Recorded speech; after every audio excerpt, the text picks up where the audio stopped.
Hai guys, jumpa lagi dengan saya dari Raja Black Kopi.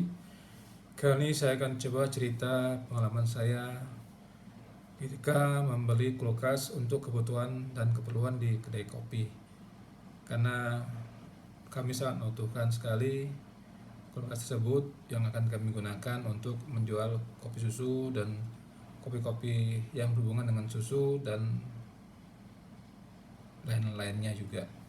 Mungkin juga akan menjual buah atau dan lainnya. Ceritanya begini, ketika pada waktu itu sehari menjelang puasa Ramadan, em, ada mitra saya tengah asik mencari-cari kulkas yang ada di dalam PJOP dan lain-lainnya di online gitu ya, di Facebook. Jadi ketika itu dia menginformasikan kepada saya, "Nih Pak, Bapak mau beli kulkas enggak? Ini ada harga yang murah." Jadi harganya tuh sekitar 700 ribu, tapi dalam itu disebutkan sekitar harga 900 ribu. Kulkas kecil sih, cukup untuk es kopi dan lainnya. Ehm, Setelah itu saya tanya, ini Pak, setelah dia bilang ini Pak bisa ditawar sampai 700 ribu harganya, dan kebetulan dia lagi perlu duit untuk mensupport biaya hidupnya akibat COVID ini. Jadi setelah akibat COVID ini, suaminya tidak bekerja kembali, tidak bekerja dan kena PHK karena mungkin kondisi seperti ini tidak bisa dihindari lagi.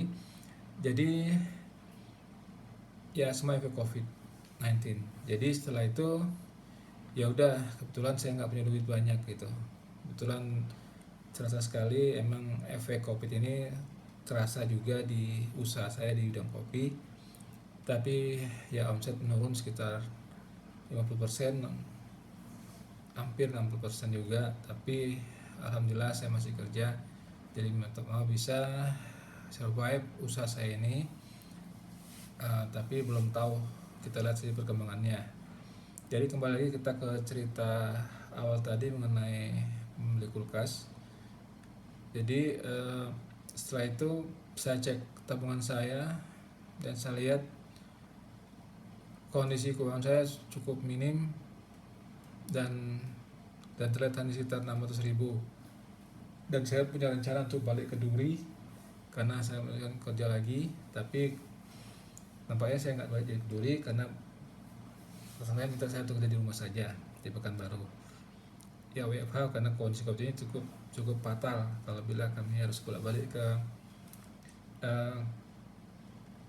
Duri Pekanbaru. Dan juga alhamdulillah saya dapat perusahaan yang peduli dengan kesehatan karyawannya. Jadi setelah itu saya lihat uang di tabungan saya setelah 600 ribu, dan tapi yang bisa diambil hanya setelah 500 ribu. Akhirnya saya bilang pada sama mitra saya, anggaplah namanya Arini ya, saya hanya punya 500 ribu, bisa nggak kita panjar dulu 500 ribu kantor kelasnya, habis itu kita mungkin kasih waktu 2-3 hari, saya akan coba lunasi hutangnya tersebut. Baiklah Pak, saya akan coba tanya ke dia, kata si Arini ini gitu. Itu kebetulan dia teman saya juga, dia perlu uang banget Pak. Ya saya bilang saya nggak bisa tolong banyak karena emang saya pun lagi kondisi kekurangan juga gitu, saya bilang ke dia. Lagi ada beberapa hutangan yang tidak bisa kembali gitu, jadi ya mau tak mau ya saya bilang seperti itu, kalau mau ya kita panjang dulu 500 ribu, tapi setelah itu kalau misalnya ada uang kita bayar lunasi 700 ribu lagi gitu. Tak lama berselang masuk maghrib, dan setelah itu habis maghrib saya dapat WA, diinformasikan pada saya sama mitra saya yang kebetulan dia jaga di kedai kopi di Rumbai. Jadi akhirnya dia bilang di WA itu penjualan 410 ribu. Saya pun terkejut, apa benar ini, soalnya saya tak percaya bahwa ada penjualan pada hari itu. Kebetulan waktu itu sudah maghrib dan kemudian untuk beli jual kopi agak sedikit sulit. Jadi saya berpikir dan tanya lagi dia, jangan sampai saya telepon dia, apa betul ini? Dia jawab, betul Pak, ada yang beli semua kopi wine kita Pak. Ya mungkin sekitar 300 gram 600 gram dia beli.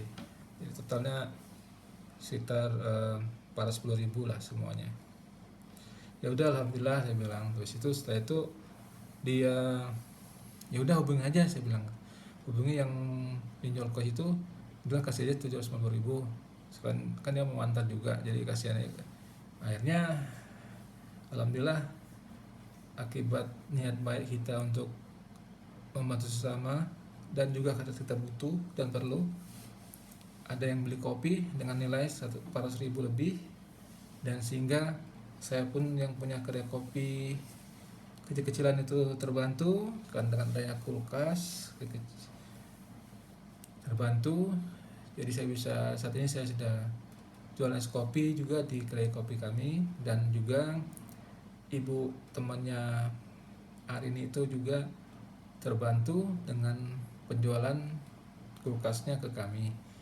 Ya sama-sama saling membutuhkan.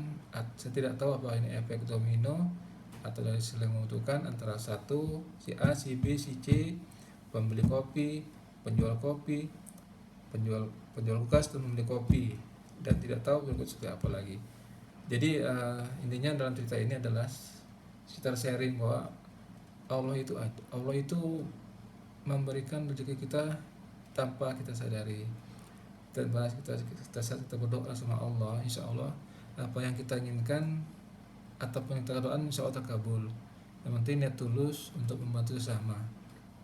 Jadi itu sekitar dari saya, dan semoga teman-teman bisa mendapatkan hikmahnya atas cerita saya ini, dan semoga semuanya kita sehat selalu dan tetap sehat, tetap kuat, tetap tabah, sabar dalam menghadapi cobaan COVID ini. Insya Allah kita bisa berhasil melawan wabah COVID-19 ini, dan tetap berdoa. Terima kasih. Wassalamualaikum warahmatullahi wabarakatuh.